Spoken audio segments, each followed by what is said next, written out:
We heard the stories of two women, one in the first reading and one in the gospel, who were in pretty bad situations, widows, and they lost their sons, and which might bring us to say, well, wouldn't be surprised if they said, well, what's the point? Why don't we just give up? As if there is no hope. The first woman, and from the book of Kings, was with Elijah, and her son had just died, and Elijah had to come to her house to stay and to be fed. And so she says to him, why have you come here, man of God? Have you come here to draw attention to my guilt and to kill my son? Gripping words. What's the point? I can just see her say nothing's worth living anymore. Or in the gospel, where the woman doesn't say anything, but it says that her son is dead in the coffin. So it's the son, the only son of a mother who is a widow. And they're outside the gates, which is a symbolic way of saying that she was on the outside, the fringes of society, as a widow is, without a man. Obviously. And so again, what's the point? As if there is no hope. Well, into this situation, we heard in the gospel where it said, Jesus moved with pity, moved with compassion, moves towards the coffin bearers and touches the stretcher and stops them and says to the man, I tell you to arise, to get up. And he gave him back his earthly life, as did Elijah in the first reading. I went through this ritual action and the boy became alive. But it is those kinds of times when you say, well, what is the use? What's the point? Except in seeing the action of God, we see that the point is this. That God moves with compassion, and he moves towards us. So instead of saying in a cynical kind of a way, what can God do to the real situation in my life? We might say in a more hopeful way, what can God do? What can he do? And to look forward to that with some hope and awareness. So I just got a few stories. One comes from a book by Morton Kelsey. He's an Episcopalian priest and obviously an author and a spiritual leader and all. And he talks about a friend of his whose name was Jack Smith. And Jack was president of a manufacturing company that was given to him, I suppose, by inheritance. Well, anyway, there was a lot of problems there were a lot of problems in the company. And in a moment of desperation, he went to his office and closed the door and said to himself, he didn't know what to do with his company.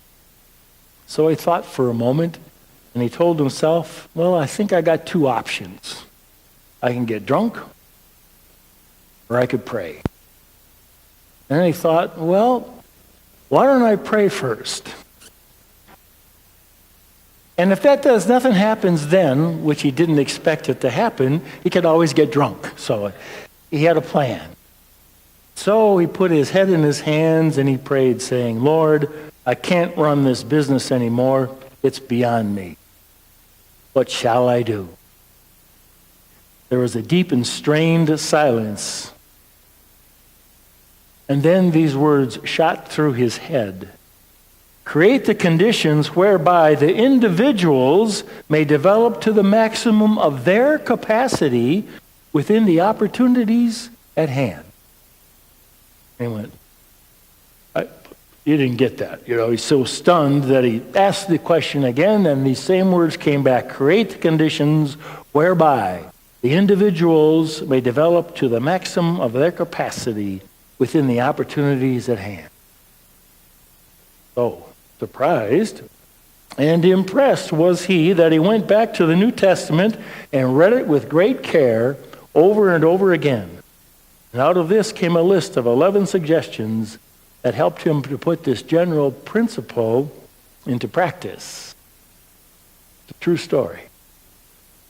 Or I found another one yesterday in a real important section of the paper called the sports section.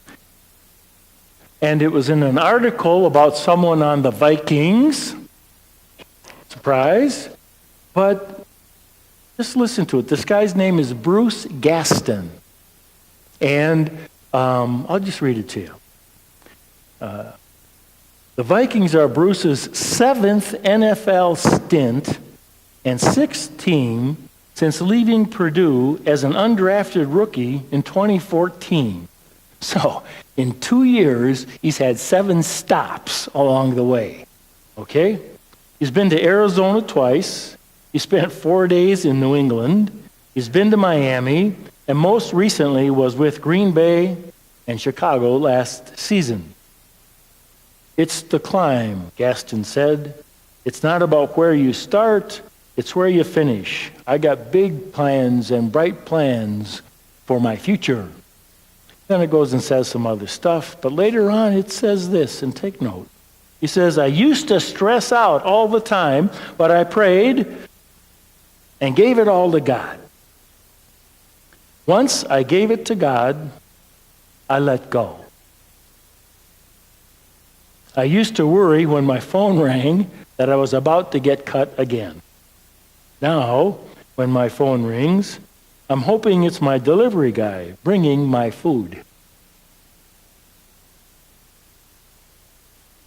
A real God working in real people's lives.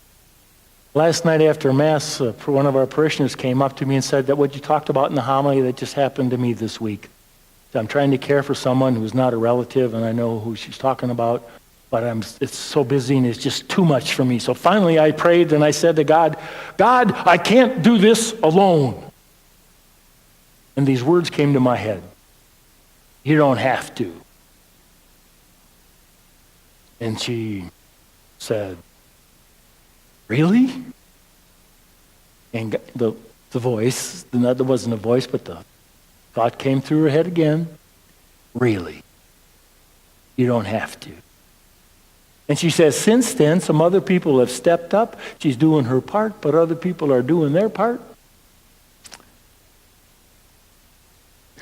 And believe it or not, somebody else came up to me after Mass last night and said, I'm just don't know what to do and what not to do. I'm just kind of really too busy, and I don't know what I'm supposed to do and what I can let go of. You got any suggestions? And I said, well, I just have a simple suggestion, and that is, why don't you ask God what He wants you to do?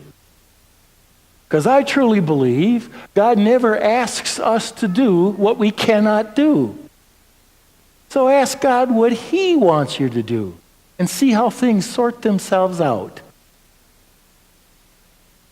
In all of these things, there's hope that something beyond our vision and certainly beyond our capabilities can happen because of God and God in our life. And what does it hurt to pray? Or another way of saying it is, how much good can come from this when we really pray and keep our eyes open and hope for, look for, and even expect God to move in our life. Now, we started with the death of 2 children. I'm not trying to pretend it's like this. Well, I've lost someone and I'm grieving, so all I have to do is pray to God and everything will be fine. I know better than that. I've walked with people who have lost real close loved ones, who have lost children. I know how difficult it can be, not myself, but through watching and walking with them. All right. But God can still give us hope and can heal the grief in ways that we might not expect or cannot even see. Someone who's lost a loved one may well walk through life a bit wounded and scarred, but with God's healing and God's help, they don't have to be bleeding. They can be strengthened to walk and to walk in faith, and they don't have to do it alone. So here's the deal as I see it. With God, there is always hope. We don't have to do it alone. Yes, we need to do our part, but God moves with compassion towards us and will do the part directly or through someone else, will do the part that is God's. So what we need to do is to open our lives to God's movement, to pray and to ask for his help in all things.